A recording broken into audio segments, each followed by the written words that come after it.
Hey there, fellow travelers. Welcome to the Savage Tarot. My name is Savage. Today is the 10th of November in 2021. Today we're going to do some Witches runes. Let's get a cast here for the collective on the Witches runes. If you're new to my channel, please like, share, subscribe, and hit that notification button. You can also find me on TikTok at The Savage Tarot and Instagram at The Savage Tarot, as well as Twitter at The Savage Tarot. I try to post every day on those things. Instagram's new to me. It kind of seems like a more artsy version of Facebook. I don't know. Anyway, so we're just starting these things out, see how they go. I just have to take a moment to breathe. I do apologize. I got a rush, a little bit of a head rush here. So I was thinking, also, I talked to a very close friend of mine, the Merrill Man. And I know that it may seem strange to a lot of people that I guess, I don't know, I'm not one to judge, I don't judge people, so it's fine.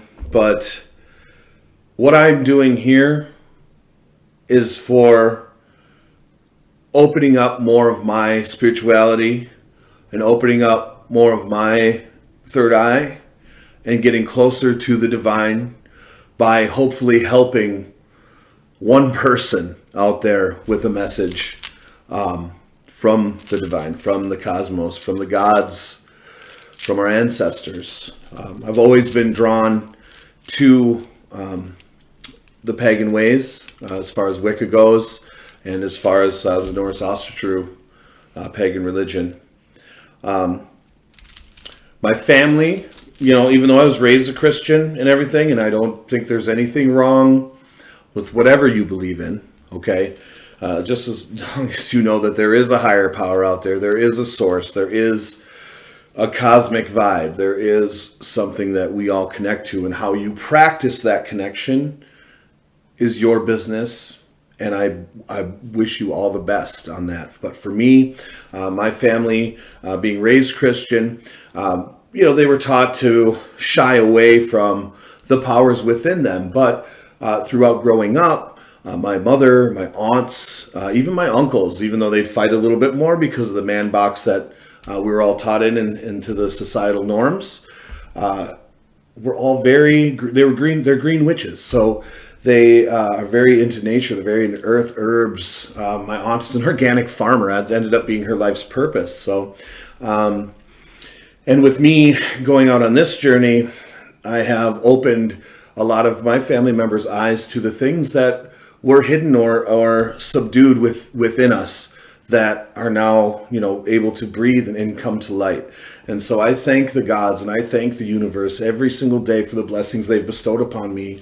And also, my journey in life is just denying listening to my intuition, denying listening to the things that were beaten out of me and totally totally repressed, now are able to be free because I've done a lot of healing and a lot of shadow work and everything. So I apologize for going on that little rant right there, but and it was kind of all over the place. So maybe one of these days I'll do an actual sit down and little biopic or whatever so y'all can get to know me a little bit more. But other than that, let's get it going. I just felt like I had to say that for some reason. So anyway, here we go. Let's get it.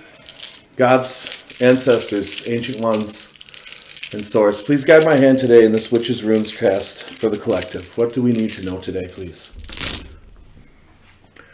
Okay.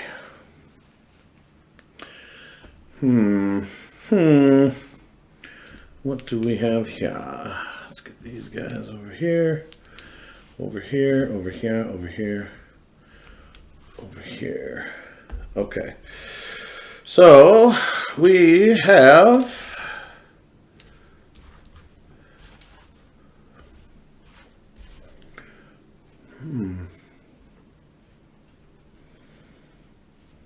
we have quite a lot to say today. We've got the Divine Feminine, which talks about the divine feminine. It talks about woman and mother, womb. It also talks about psychic abilities and healing, the power to heal as well. We've got the crossroads, final decision making, direction, very serious rune. And we've got the harvest, it's, reaping what you sow. It's also celebration, get together, and actual harvest itself. We've got the Sith, which is the ending, cutting something out. It is an ending and a reaping, if you will. Not like harvest, but like a reaping as far as like death, ending, cutting. We've got the waves, which of course is movement, fluidity. It is motion. It is a little bit of chaos thrown in there as well. We've got the rings, which is communication, union, speaking to the divine. It's also the Trinity. I mean, you see the three rings. It's like the Trinity thing if you're into Christianity. So anyway, we got the star to finish it off. And so the star is wish fulfillment. It's also psychic abilities. It's also connection to the divine as well. I work on saying, say that a lot. So in this read, what do I feel like I have going on here? I'm going to pick this up. I'm going to clear this out a little bit.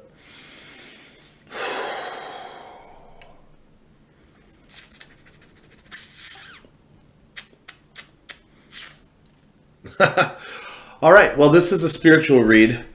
It doesn't necessarily mean that this is the divine feminine as far as the person goes. This could be anybody. I feel like this is an anyone reading. Could be man, woman, they, them. It doesn't really matter, this read. I believe what's important is the healing aspect. Somebody is a healer, and it kind of goes with what I was just talking about, I guess, precast. Somebody is a healer. Somebody has these abilities to be a healer and to help others. And they are at a crossroads right now. They are at the crossroads. They need to make a decision on which way they want to go with their ability to heal people, whether it's going to be a professional route as far as like nursing, doctor, it could also be psychology, psychiatry, psychology, counseling. It could also be in the metaphysical, could be, psychic ability, healing, could be doing what I do here, could be doing what any tarot reader does. But I feel like it's spiritual because they're a healer, but I feel like it's more of a counseling kind of situation. Now I'm just picking that up. It's kind of really standing out as being more of a counselor, psychologist situation. And once you make that decision to take that career path, to take that path forward, you will have blessings and you will have celebration. And I kind of see it almost like this harvest is a graduation, almost like a coming to fruition. Like the things that you love to do and the things that you've been doing are going to come to fruition after you make the choice to actually follow through and go get that degree, or maybe you already had that degree and you finally are getting to work at a place that where you can make the most impact, right? So I feel like that is the end all be all there. Now with the Sith, there's going to be something that is going to be needed to be cut out. And I feel that it is not anything to do with like anything super negative. I feel like that you're the type of person, whoever this is for, is the type of person that even in their practice, like I feel like you're new. I feel like you're more new at what you're doing.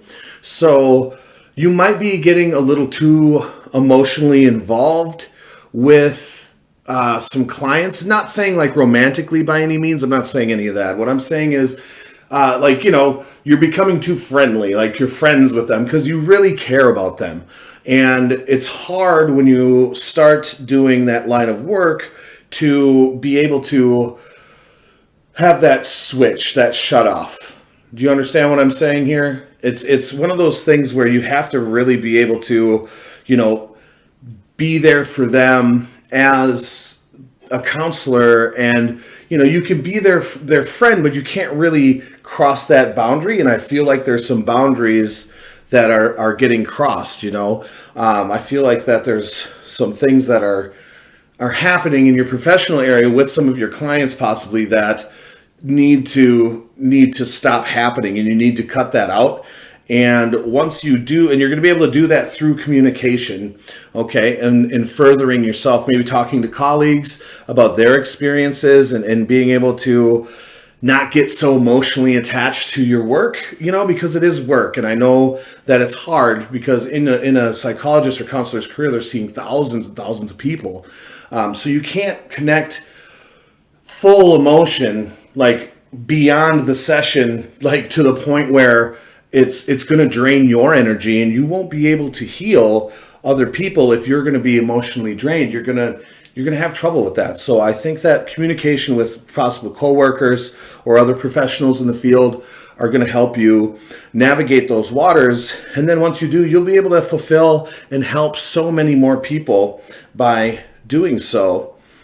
Just remember, just not to get too caught up in it, and don't let yourself get dragged under as far as mentally with, you know, feeling like, oh man, I'm really getting, like, I really feel for these people. I really get emotionally attached. I don't know what to do.